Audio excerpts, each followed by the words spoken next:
इतनी ख्याति प्राप्त कर ली है इसके बावजूद, तो आपने उस टाइम तो नहीं सोचा होगा कि आप ये मुकाम हासिल कर लेंगे एक दिन? मैं आपको बताऊं कि मैं 48 ईयर्स तक मैंने नहीं सोचा था कि मैं ये मुकाम हासिल कर लूँगी। अच्छा, तो निर्मल जी, ये शीर्षक कौन हो तुम आपने रखा है, किसी और ने दिया? ये मैंने खुद ही रखा है, क्योंकि हम लोग अपने आप को कि हमें पता ही नहीं होता है कि हम क्या हैं। माँ बहन बेटी के सिवा भी कुछ और हो सकते हैं। क्या बात है। कुछ दरिया अब राह बदलने वाले हैं, ये जज्बे सागर को खलने वाले हैं। एक दूजे को थामे बैठी हैं पलकें, आँखों से सैलाब निकलने वाले हैं। क्या बात है। इस लबो लहजे के लिए शुरू से ऐसे ही बोलते हैं? धीरे पता धीरे नहीं, उस्ताद कह सकते हैं, उनको पिता समान थे कुमार पानीपति जी। तो उन्होंने कहा था एक बार, कह रहे बेटी तू तो बिल्कुल शायरों जैसी लगने लगी, फिर तो लहजा भी शायरों जैसा हो गया है।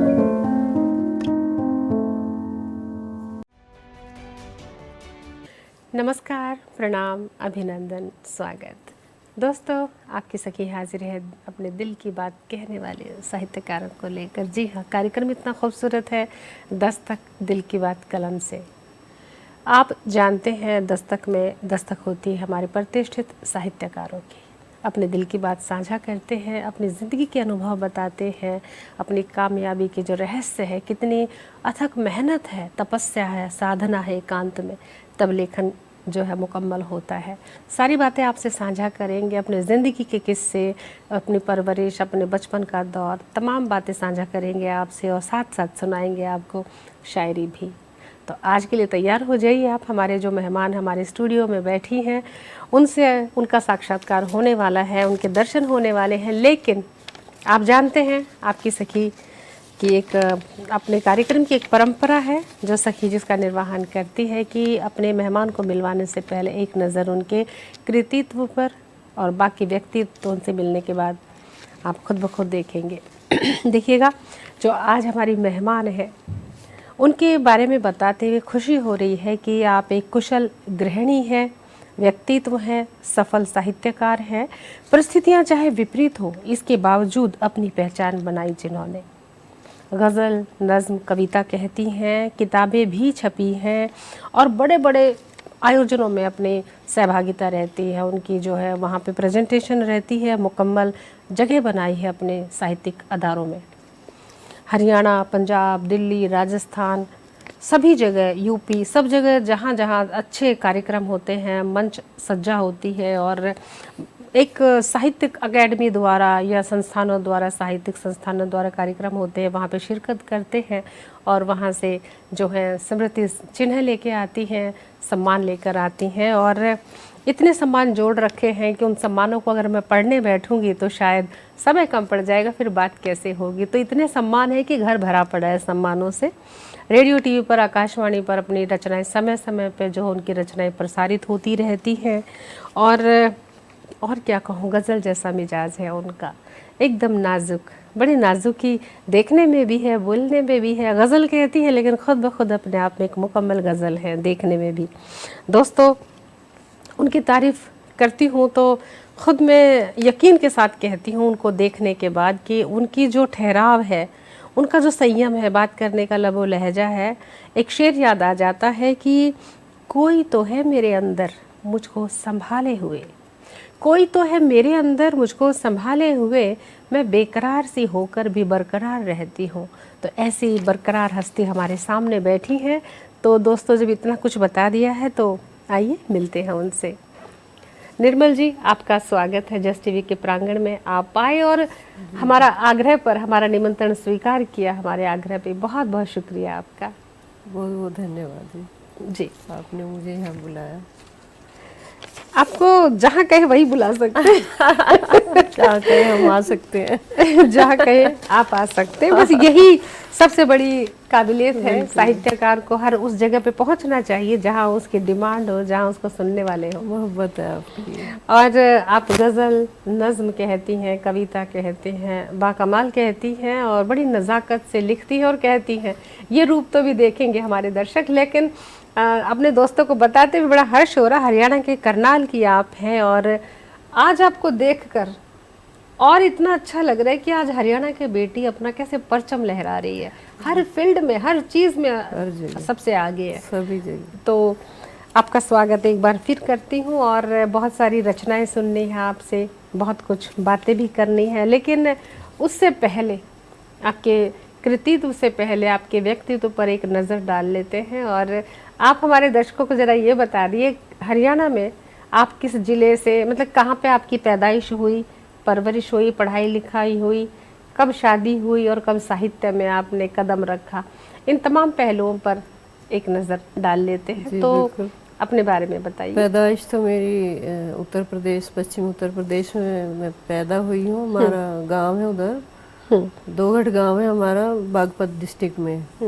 तो अब फिर इधर शादी होके मैं इधर आ गई। बागपत का मतलब आपकी यूपी में पैदाइश हुई? हाँ जी, यूपी पश्चिम उत्तर प्रदेश में। अच्छा। पहले हमारा डिस्ट्रिक्ट मेरठ था, फिर बागपत कर दिया गया। तो वहाँ पे पैदाइश हुई, फिर वहाँ पढ़ाई लिखाई, फिर दिल्ली में भी रहे। वहाँ मेरे पापा जो थे प्रिंसिपल थे। अच्छा जी। तो वहाँ दिल्ली में स्कूल में, सरकारी में, प्राइवेट में? सरकारी में। सरकारी स्कूल में प्रिंसिपल थे। अच्छा। तो कई साल वहाँ रहे। फिर मेरे हस्बैंड जो थे उनके जो भी यहाँ लग गए। वो कैसे, हस्बैंड कहाँ से आ गए? शादी कब हुई? शादी भी हो गई कभी। किस उम्र में हुई शादी? शादी मेरी ऐसी थी, मैं कह रही हूँ 17वें साल में, तब मेरी शादी हो गई थी। 17 साल की थी? हाँ जी। जब आपकी शादी हुई जी। तो पढ़ाई लिखाई का क्या सीन था? तो उस टाइम आप क्या पढ़ाई की चिंता किसको रहती थी, होता था ना बेटी को शादी करो। तो हमारे यहाँ तो ऐसा हुआ कि जब मैं 10th में थी तो मेरा रिश्ता हो गया। 10वीं क्लास में रिश्ता हो गया? हाँ, तो 3 साल रिश्ता चला। तो मेरे जो ससुर जी थे, पिताजी हमारे, तो कहते थे कि बेटी बहुत पढ़ ली, अब तो घर का काम करना है। अच्छा। अब बस पढ़ाई नहीं करनी, घर का काम सीख, दूध काढ़ना सीख ले, भैंस का दूध का। अच्छा। मैं रहती थी तब दिल्ली में। तो मुझे दिल्ली से स्पेशल गांव में भेजा गया कि भाई दूध काढ़ना सीखना है और काम सीखना है घर का। तो मतलब वो भी ऐसा कोई वो था, मजेदार दिन थे। और हम भी खुश थे, भाई शादी हो रही है। अच्छा, आपको खुशी किस बात की थी? वैसे बहुत पहले ना एक इंटरव्यू किया था मैंने मैडम का, मैडम थे शकुंतला जी, कुरुक्षेत्र से। तो वो कहते, और मेरे को अपनी शादी की इतनी खुशी थी, बहुत ज्यादा। कहती मैं 13-14 साल की थी। मैंने कहा खुशी किस बात की? 13-14 साल की तो खैर खुशी किस बात की? कैसी खुशी इस बात की थी कि भाई शादी होगी तो बढ़िया बढ़िया कपड़े सिलेंगे, अच्छे कपड़े मिलेंगे, जेवर मिलेंगे।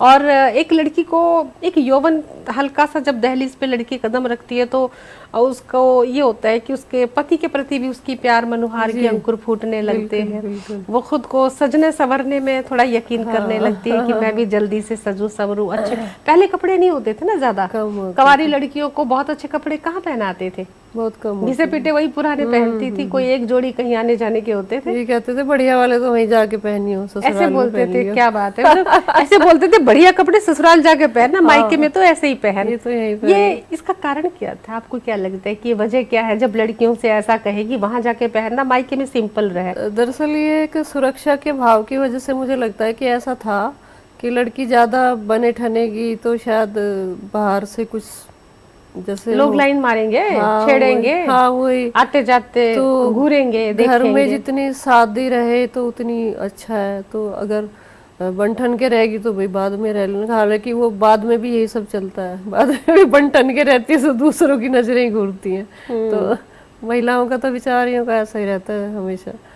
बिल्कुल सही बात है निर्मल जी, और बहुत सही बात। हमारा तो ये था कि हम स्कूल गए तो वहाँ भी नजरें झुका के जाना होता है। हम बिल्कुल, और आपकी बात से पूरी तरह सहमत होते हैं। दोस्तों, मैं तो एक बात कहूँगी कि वाकई वो दौर ऐसा था, ऐसा ही होता था। और क्या क्या होता था ये पता चलेगा आपको ब्रेक के बाद। जल्द आते हैं दोस्तों, ब्रेक के बाद फिर से करते हैं स्वागत करते, स्वाद तो आ ही रहा है बातों का, क्योंकि स्वागत के साथ स्वाद ले रहे हैं उस जायके का जो पहले के ज़माने में होता था। ठीक है, बेटियां पढ़ी लिखी थोड़ी कम होती थी, लेकिन ज़िंदगी के मज़े भी ठीक ठाक, अच्छे घर में गई, खाने पीने रहने की व्यवस्थाएं ठीक हैं तो जीवन अच्छा कट जाता था और परिवार मिलने की बात होती है। दोस्तों, निर्मल जी बहुत अच्छी अच्छी बातें बता रही हैं, चलिए उनसे और पूछते हैं उस ज़माने की बातें। तो निर्मल जी, जैसे आपने कहा कि भाई लड़कियों की शादी हो जाती थी, ये सोचते थे कि भाई अब वहीं जाके सजेंगे सबरेंगे, यहाँ पे सिंपल रहे, लेकिन इसकी क्या गारंटी कि वहाँ जाने के बाद वो लोग उसको खुश रखेंगे? नहीं लड़कियां देखा जाए, महिला तो बाद में है, पहले कितनी पराधीन है ना, पहले पिता के हिसाब से, फिर पति के हिसाब से, बुढ़ापे में बेटे के हिसाब से, उनका तो कोई वजूद ही नहीं है, मतलब वो दूसरे पर ही उनकी पसंद नापसंद को झेलती रहती है। कितना समय बदल गया ना आज। वो पहले कहते थे ना कि जैसे हम लोगों को लगता था ना कि भाई स्त्री का घर कहीं नहीं होता, न मायके में होता ना ससुराल में, वो पहले भी था, वो अब भी है। अब तो खैर लड़कियां चलो जॉब करती हैं तो ये बहुत अच्छी, मैं तो कहती हूँ कि सबको जॉब करनी चाहिए, जरूरी सही बात है। तो वो अपना घर बना लेती हैं, वो कोई दिक्कत की बात नहीं है। लेकिन हमारी पीढ़ी और उससे पहले जो लोगों ने देखा है तो वहाँ वो सब ये होता था कि अपना घर नहीं मिलता था। वहाँ भी कहते थे तो अगले घर जाएगी, अगले घर वाले कहते थे तेरे घर से ये आया, तेरे घर से वो नहीं आया, तो इसी में उलझे रहती थी। वो शेर है ना, बहुत खूबसूरत एक शेर याद आ रहा है, तभी लिखा था मैंने कि इसने कहा उधर घर है, उसने कहा इधर घर है, मैं पूछती हूँ आखिर कि बेटियों का किधर घर है। तो वही स्थिति होती थी। और ससुराल वालों से कोई बेटी को कोई हाथापाई कर दे, कोई मार पिटाई कर दे, गाली गलौज कर दे, और वो मायके में आती थी तो क्या कहा जाता था उसको? मेरी तो मम्मी अभी तक कहती हैं कि वो कहती थी, उनके परिवार वाले कहते थे कि अगर सास से जिठानी से लड़के आ गई तो यहाँ घर में घुसना मत। तो अच्छा। वो बेचारी मतलब अब किससे कहें, नहीं कह पाती थी किसी से भी। तो वो होता था समाज में, लेकिन अब तो खैर चेंजेस आ रहे हैं। अब और तो फिर एक काम और होता था कि भाई जब बर्तन घिसते थे, पीतल के बर्तन होते थे और उसको राख से मांजते थे, तो पीतल के बर्तनों को राख से जब घिसते थे ना तो पतीले को सास समझ लेते थे कि ये मेरी सास है। किसी ने बताया, मतलब जैसे बात तो बुजुर्गों से बात कहती, गुस्सा इतना गुस्सा आता था, जो पीतल के बर्तन होते थे ना सोने जैसे चमक जाते थे, सोचते ये सास है, पतीला इसको रगड़ो, और वो इतना सुंदर बर्तन हो जाते थे। लेकिन उसमें बहुत सारी अच्छी बातें पूरी पीड़ा उसने पतीले पे निकाल दी। लेकिन अब मायके में कहीं और ना सास में वो सॉरी मतलब ससुराल में भी कभी जवाब नहीं देती थी कि भाई ये है वो है, नहीं वो शांत होके सहन करती थी। पर वो सहना एक लिमिट तक तो ठीक था, है ना, लेकिन अत्याचार सहना तो बहुत ही गलत है। वो सब सहा है, स्त्री ने हमेशा सहा है। आपने सहा? नहीं कहना, ये कुछ कहना नहीं है, यूनिवर्सल प्रश्न है। अच्छा, कैसा तो कोई हो सकता है कोई? हाँ, थोड़ा बहुत तो देखो जीवन है, थोड़ा बहुत तो होता है, सबके जीवन में हो नहीं सकता। कि बिल्कुल सही, माता पिता के साथ भी होते हैं, बेटियों के तो इख्तिलाफ क्या कहते हैं उनको, तो सबके साथ हो सकता है, कोई दिक्कत बिल्कुल नहीं। थोड़ा बहुत तो कहना सुनना बेटियों की माँ बाप से भी हो जाती है। हमारे अपने बच्चों से हो जाती है, तो माँ बाप से भी हो जाती है, वो कोई बड़ी बात नहीं है। लेकिन ठीक है, सबको जितनी समझदारी से रह सकते हैं रहना चाहिए मेरे ख्याल में। बिल्कुल बिल्कुल सही कहा। और आप कितने बहन भाई थे? मैं 4 भाई हैं मेरे। अच्छा, छोटे हैं चारों मेरे से। सारे भाई छोटे हैं, चारों के चारों? आप सबसे बड़े हैं, तो फिर आप तो एकदम राजदुलारी की तरह पले बड़े होंगे। राजदुलारी तो क्या मतलब मेरी जैसा होता है ना, बड़ी बहन की जिम्मेदारी बन जाती है, तो हमेशा मैंने अपने भाइयों के प्रति जिम्मेदारी समझी अपनी कि, और ऐसा लगता था कि जैसे बच्चे ही हैं, अभी भी ऐसे लगता है मुझे, तो अपने भाई ऐसे लगते हैं कि जैसे मेरे बच्चे, ऐसे मेरे भाई छोटे थे इसलिए। तो बड़ी बहन की जिम्मेदारी तो हो जाए, बड़ा भाई हो या वो भी जिम्मेदार होता है अपनी फैमिली के प्रति ज्यादा। सबसे बड़ा बच्चा है, उसकी जिम्मेदारी ज्यादा हो जाती है। छोटे वाले उसको भले ही तंग करते रहे, लेकिन बड़ा अपनी जिम्मेदारी नहीं भूलता कभी। और ससुराल में क्या था? ससुराल में मैं सबसे छोटी थी। कितने दरानी जेठानी? ससुराल में मेरी 3 जेठानी है। अच्छा। 1 ननद है, तो वहाँ मैं सबसे छोटी हूँ।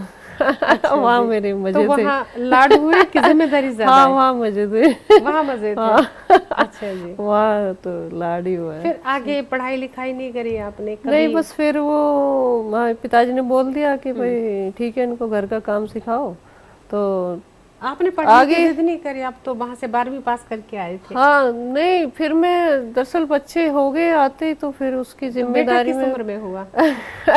सारी बात आप पूछ लोगे। पता चले ना। बेटा मेरा शायद 18-19 ऐसी थी मेरी एज तब जब मेरा बेटा हुआ। तो उसके बाद तो फिर अच्छा मुझे ये रहता है कि जैसे बेटा हो गया तो पूर्ण समर्पण बस उसके लिए ही है। फिर मैं इधर उधर नहीं देखा लाइफ में। फिर बेटी होगी बस, फिर और क्या, उसी में लगना था, उसी में बच्चे। हाँ। लेकिन कभी ऐसा लगा नहीं कि भाई? नहीं लगा ऐसे कई बार। तो कईयों ने मुझे कहा, जैसे मैं जब मेरी शादी हुई तो मैं 12th में थी और एग्जाम भी नहीं हुए थे फाइनल। तो मुझे ये लगता था कि चलो बीए तो कम से कम कर लेती। तो कईयों ने कहा अरे तू बीए लिख दिया कर, किसको क्या पता बीए लिखने। अच्छा। मैंने कहा ये नहीं करना भाई। अच्छा। अगर मैं 12th हूँ, मैं खुले से कह दूंगी मैं 12th हूँ भाई, इसमें क्या बात है। तो ठीक है, नहीं की नहीं हुई। पढ़ने का इतना बहुत ज्यादा मन भी नहीं हुआ कि भाई कर ही लूं। नहीं, लोग पढ़ते भी हैं, ऐसी बात नहीं है। आपने कभी ये सोचा था कि भले आपने 12th पास करी, और 12th पास आपने 12th तो करी है, इतने बड़े महाकवि मुझे बुरा नहीं लगता। तुलसीदास, कबीरदास, इन लोगों ने कौन से एमए की है, कौन सी पीएचडी करी है, आज लोग उनको पढ़ते हैं। हाँ बिल्कुल, है ना। जीवन दर्शन को समझना भी तो साहित्य दर्शन का हिस्सा है। बिल्कुल। देखो, बुद्धिमत्ता का किसी डिग्री से संबंध नहीं होता है जी। आप पीएचडी लोगों को भी देख लो, खैर किसी के बारे में क्या कहना। हाँ, उनके भी ठीक है, कोई बात नहीं।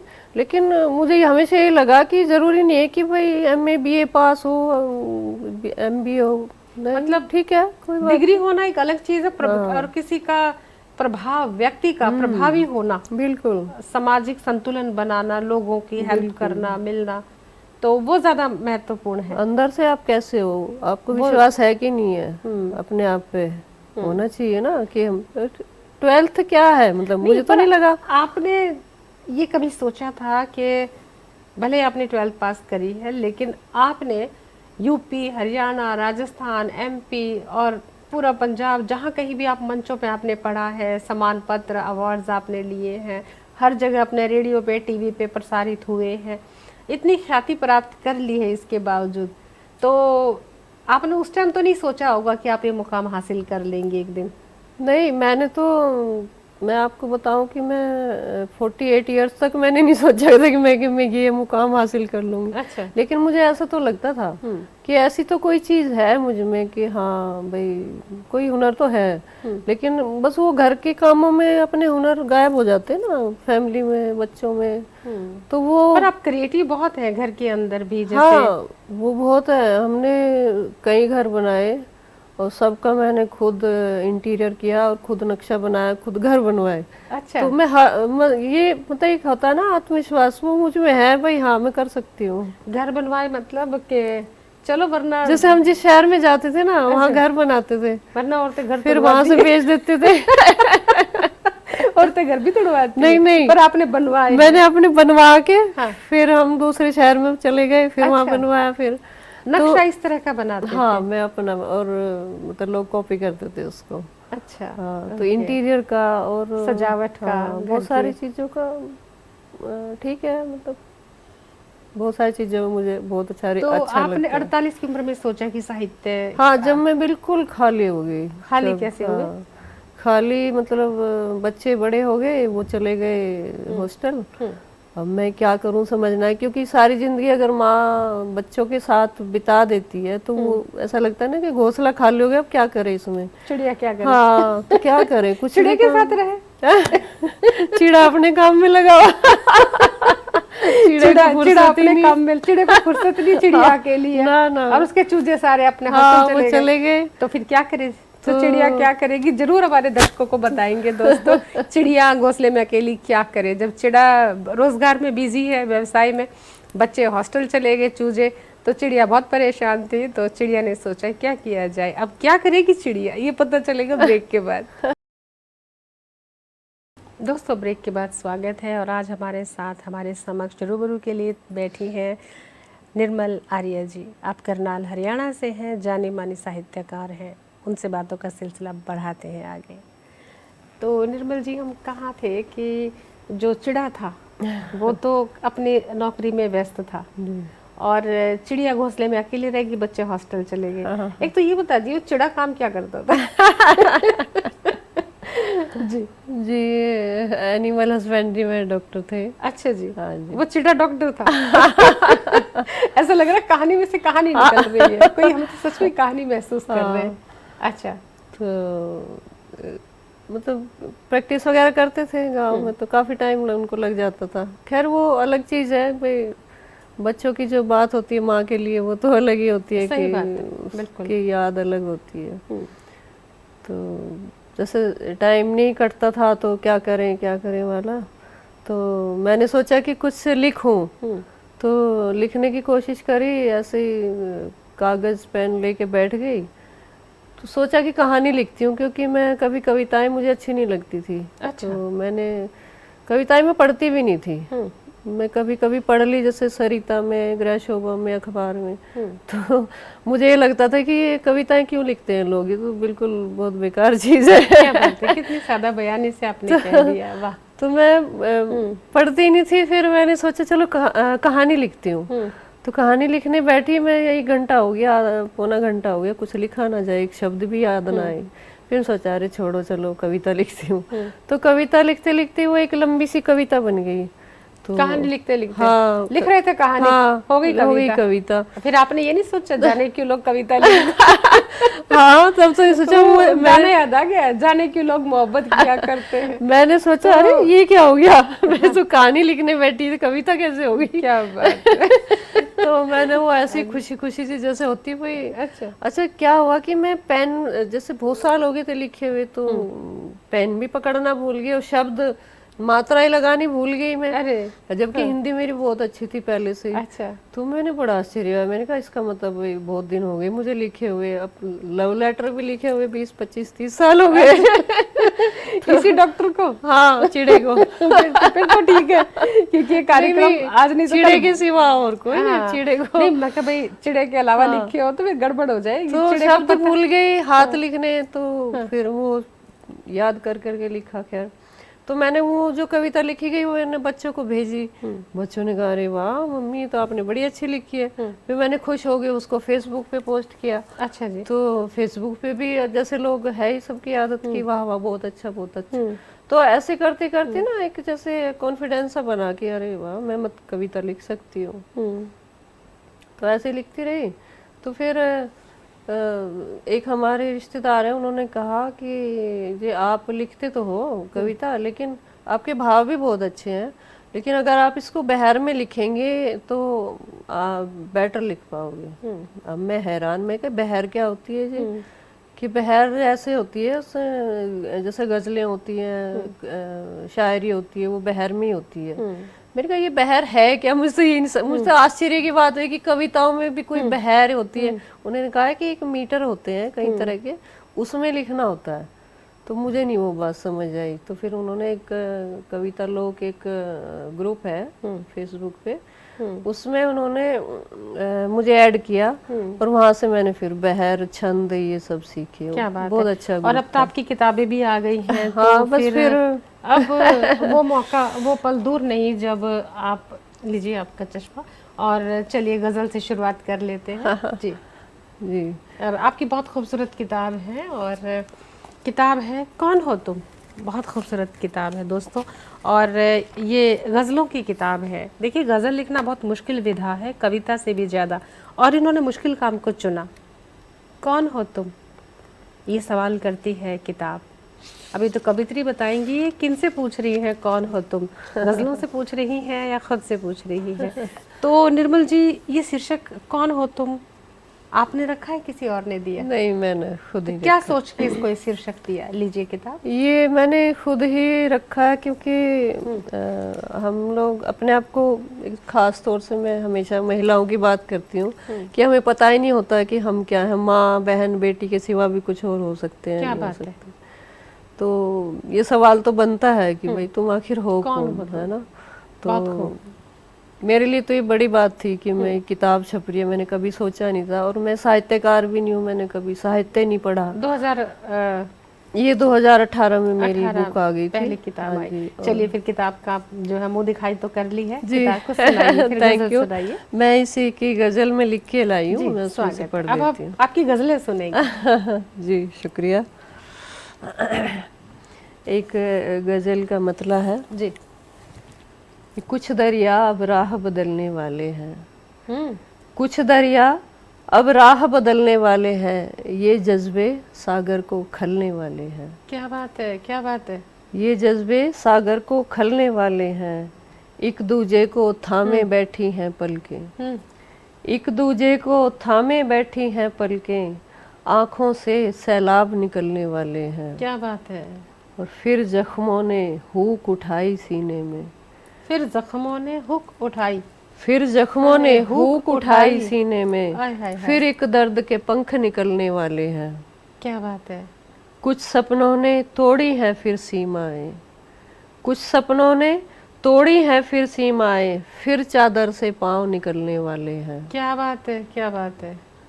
तुझको छोड़ूं तो वो खुश हो जाएंगे, तुझको छोड़ूं तो वो खुश हो जाएंगे, जो मेरी किस्मत से जलने वाले हैं, और कुछ सैलानी आग सुलगती छोड़ गए, कुछ सैलानी आग सुलगती छोड़ गए, अब मीलों तक जंगल जलने वाले हैं, कुछ दरिया अब राह बदलने वाले हैं, ये जज्बे सागर को खलने वाले। आपको पता है निर्मल जी, मैं क्या सोच रही हूँ जब आप गजल का एक एक शेर सुना रही थी, परत दर परत, जी मतले से लेकर गजल के और मक्ते तक, मैं इस निष्कर्ष पे पहुंची हूँ कि कुछ लोग गजल बहुत जल्दी लिखने लग जाते हैं 12, 13, 14 साल की उम्र से, हाँ। और उनका तजुर्बा जिंदगी को लेकर होता नहीं है, तो उनकी गजलों में बहर मीटर तो ठीक होता है पर भाव नहीं होता।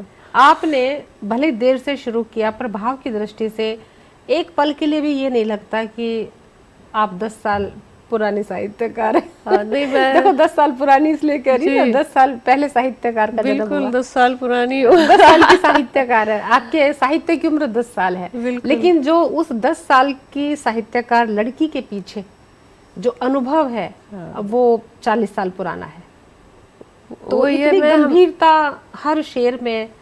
नहीं, मैं हमेशा मैंने ये सोचा, ज़्यादातर कभी लगता है कि मैं अगर मैं कुछ और 10-20 साल पहले लिखती तो शायद कुछ और ही बात होती, लेकिन ठीक है, हम लोग इस उम्र तक आते आते इतना मैच्योर हो जाते हैं कि हमारे भाव भी मैच्योर हो जाते हैं और जल्दी समझ आती हाँ, है, जल्दी समझ आती है। तो यही फर्क होता है, फर्क दिख रहा है नए लिखने वालों बिल्कुल में। दिख रहा है। और मेरा दिल चाहते मैं उसको फिर से सुनूं, लेकिन इस प्रोग्राम के बाद आपसे वो रचना फिर सुनूंगी।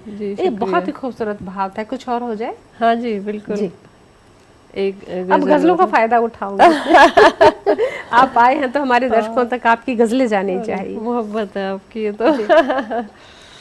कल कोई कह रहा था कि मैं खुश ख्याल हूँ, कल कोई कह रहा था कि मैं खुश ख्याल हूँ, फिर तुमने क्यों कहा कि फकत एक वबाल हूँ, अपनी गिरह में बांध के रख लो मेरी छनक, वाह। अपनी गिरह में बांध के रख लो मेरी छनक, मैं घुंघरुओं के जहन से छिटका ख्याल हूँ, सब मिट चुके हैं जिस्म से आगोश के निशान, सब मिट चुके हैं जिस्म से आगोश के निशान, कुछ लम्स रह गए हैं उन्हीं पर निहाल हूँ, बोझिल सा हो गया है हवाओं सा ये बदन, बोझिल सा हो गया है हवाओं सा ये बदन, मैं बारिशों के बाद उड़ाया गुलाल हूँ, ये अच्छी सादगी है कि कुछ भी न कह सकूं, ये अच्छी सादगी है कि कुछ भी न कह सकूं, ये भी न कह सकूं कि मैं अपनी मिसाल हूँ,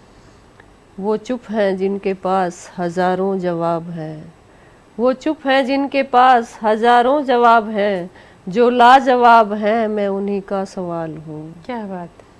तू इस बदन की चाह छुअन तक रहा मगर, तू इस बदन की चाह छुअन तक रहा मगर, मैं इस तिलस्मी जात से आगे का हाल हूँ, क्या बात है, क्या बात कल है। कोई कह रहा था कि मैं खुश ख्याल हूँ। बहुत खूब, बहुत ही शुक्रिया। वाह माशाल्लाह। शुक्रिया। बलाई ले लूं। दोस्तों बहुत खूबसूरत गजल के बाद समय छोटे से ब्रेक का आन पड़ा है, क्या करें, लेते हैं छोटा सा ब्रेक, जल्द आते हैं। दोस्तों हाजिर हैं ब्रेक के बाद और आपने आज दस्तक में देख रहे हैं कि निर्मल जी ने 48 की उम्र में लगभग उसके बाद ही उन्होंने लिखना शुरू किया है और उसके बाद जो ऊंचाइयाँ छुई आपने गज़ल के मयार से अंदाज़ा लगा सकते हैं कि क्या लेवल है गज़लकार का। क्या एक एक शेर एक से बढ़कर एक शेर है। कोई शेर एक बार कहने के बाद ना उसका भाव रिपीट होता है और ना ही उसका ख्याल रिपीट होता है और ना ही जो है उससे हल्का शेर है। उसके बाद अगला शेर और बढ़िया परत दर परत, इतना मयारी गज़ल का मकाम। तो चलिए ज़रा गज़लें और सुन लेते हैं उनसे। निर्मल जी, बातें तो हमने बहुत कर ली लेकिन गज़ल इतनी कमाल की है कि जी चाहता है कि मौका ना छोड़े और भी सुनना चाहते हैं आपसे। जी कुछ और गज़लें हो जाए जी, एक गज़ल जो आपके दिल के करीब हो जी वो सुना दीजिए। बिल्कुल। क्योंकि जो आपके दिल के करीब होगी ना वो खुद ब खुद हमारे दिल के करीब आ ही जाएगी। हाँ, ऐसा ज़्यादातर होता है कि हाँ। जो हम लिखते हैं ना, जरूरी नहीं है कि हमें सारी गज़लें बहुत अच्छी लगती हैं, सारे शेर।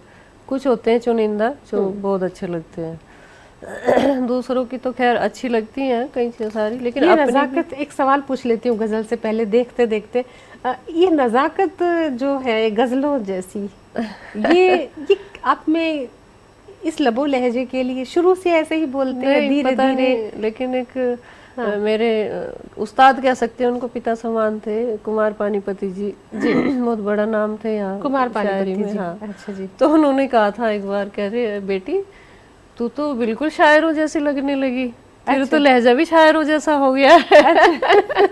मैंने कहा सर क्या बात कह रहे हो आप? कह रही नहीं बिल्कुल, तुम तेरी तो बोलचाल भी ऐसी होगी बेटी, तू तो बिल्कुल शायरा हो गई है। तो वो बड़े खुश होते थे मुझे देख के। बिल्कुल सही तो वही बात आपने कही है, बिल्कुल सही कहते थे। वैसे आपने अपना तखल्लुस नहीं रखा अभी तक, नहीं है ना? आपका नाम ना नज़ाकत रख लो।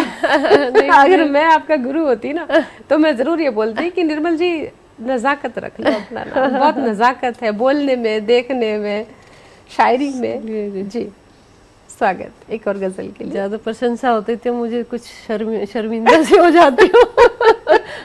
वो तो हुनर, वो तो गहना है महिलाओं का, है ना, कि कोई तारीफ करे तो शर्मा जाए। तो वो इसका मतलब गहना अभी भी आपके पास है। जी जी, एक गज़ल है जी कि मेरी गिरह में ज्यादा जतन से टूट गया, मेरी गिरह में ज्यादा जतन से टूट गया, महीन ख्वाब था हल्की छुअन से टूट गया। किसी को तर्क ताल्लुक की यूं सजा मत दो, किसी को तर्क ताल्लुक की यूं सजा मत दो, उदासियों मेरा नाता सुखन से टूट गया। क्या बात है। तेरा यकीन ही कमजोर था मैं क्या करती, हाय हाय हाय हाय। तेरा यकीन ही कमजोर था मैं क्या करती, जरा हवा सी चली और छन से टूट गया। हाय हाय। मुझे हवाओं से हुज्जत न तीरगी से मुराद, मुझे हवाओं से हुज्जत न तीरगी से मुराद, मैं वो दिया जो मुसलसल दहन से टूट गया। क्या बात है, मुसलसल। मैं वो दिया जो मुसलसल दहन से टूट गया, और मुझे तो तेरे सिवा कौन तोड़ सकता था, मुझे तो तेरे सिवा कौन तोड़ सकता था, मगर बता कि तू किसके दहन मगर बता कि तू किसके दमन से टूट गया। मुझे तो तेरे सिवा कौन तोड़ सकता था, मगर बता कि तू किसके दमन से टूट गया। मेरी गिरह में ज्यादा जतन से टूट गया, महीन ख्वाब था हल्की छुअन से टूट गया। निर्मल जी, जैसे कि गज़ल सुन के एक सवाल उठ गया मेरे मन में, उसका जवाब ज़रूर चाहती हूँ आपसे। मैंने अक्सर ये देखा है कि हरियाणा के जो गज़लकार होते हैं उनके तलफ़ुज़ में कमी रहती है कि उनके नुक्ते नहीं होते ज़बान में। हरियाणा के आप रोहतक से उठा लो, सोनीपत से उठा लो, शायर बहुत अच्छा कहते हैं लेकिन नुक्तों में गड़बड़ कर जाते हैं। हाँ ये, और उर्दू भी इतनी अच्छी नहीं बोल पाते हैं कई बार, एवरेज निकाले तो। भाषा आंचलिकता तो रहती है उनकी बोली में, लेकिन आपके जो आप तो कहते हैं कि आप लिखना भी भूल गए थे, मात्राएं भूल गई थी, तो आपने तो बहुत ज़्यादा रिहर्सल, बहुत प्रैक्टिस करी होगी। क्योंकि जो आप तो बहुत अच्छा बोल रही हैं और आपके जो उर्दू के शब्द हैं, मुसलसल, है ना, और इतने सारे शब्द आए हैं भारी भरकम, और कितने अंदाज से आपने बगैर किसी त्रुटि के इतने अच्छे बोले, और इतने अच्छे से गजल में सजाए हैं वो मोती की तरह शब्द। तो ये उर्दू कहाँ से सीखी? जी, उर्दू दरअसल मैंने कभी नहीं सीखी, लेकिन उर्दू से ना एक लगाव सा बचपन से है। मेरे जो बाबा जी थे वो अपना सारा हिसाब किताब, उनका एक पूरा रजिस्टर रहता था, तो वो सारा उर्दू में होता था। अच्छा जी। तो जिस दिन वो मेरे सामने आ जाता था, बाबा हमारे लिखते थे उसमें उर्दू, तो मुझे एक कुछ समझ नहीं आता था, लेकिन मुझे ये रहता था कि ये लिखा गया, पता तो होना चाहिए है क्या, इसमें लिखा गया। तो मैं उनसे पूछती थी कि ये आपने क्या लिखा हुआ है। तो वो एक मन में ये रहता था हमेशा कि भाई उर्दू सीखनी है, कुछ है पहले से ही कुछ लगा हुआ है।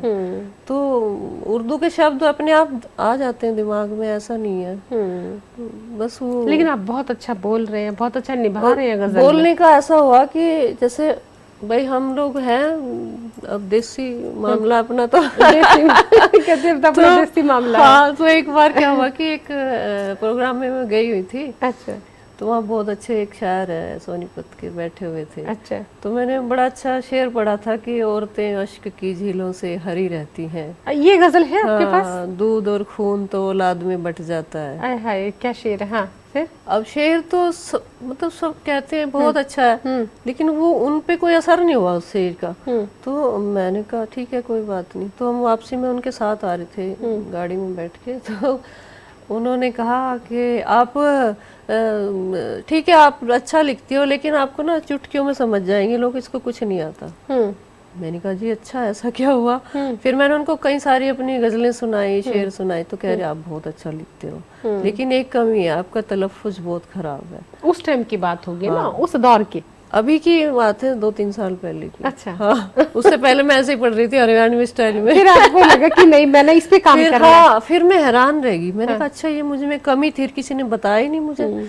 तो मैं उस पे काम किया। मैं उनका थैंक यू कहती हूँ दिल से कि उन्होंने मुझे आलोचना करी। हाँ, उन्होंने आलोचना की, और इतनी बढ़िया कि मुझे वो लग गई दिल पे कि वाकई ये तो बहुत बड़ी कमी थी मेरे लिए। क्या बात है। तो मैंने उसको दूर करने की पूरी कोशिश की। अब भी उलझ जाती हूँ कहीं। बहुत बड़ी बात है।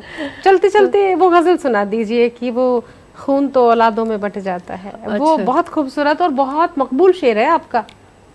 हाँ, वो मैं शायद है तो मैं देखती हूँ। कितना, मैं इस बात से बड़ी हैरान हूँ कि कितना मयार है आपकी गजलों का, तभी आपने इतने कम समय में वो जगह बना ली है। लोगों को 30-30 साल लग जाते हैं बनाने में। जी, स्वागत है अगली गजल के लिए। गजल का मतलब ऐसे है कि एक साया सा चमकता है पलट जाता है। जी, उधर हमारे दर्शक। एक साया सा चमकता है पलट जाता है, सुबह तक वक्त उसी नूर से कट जाता है।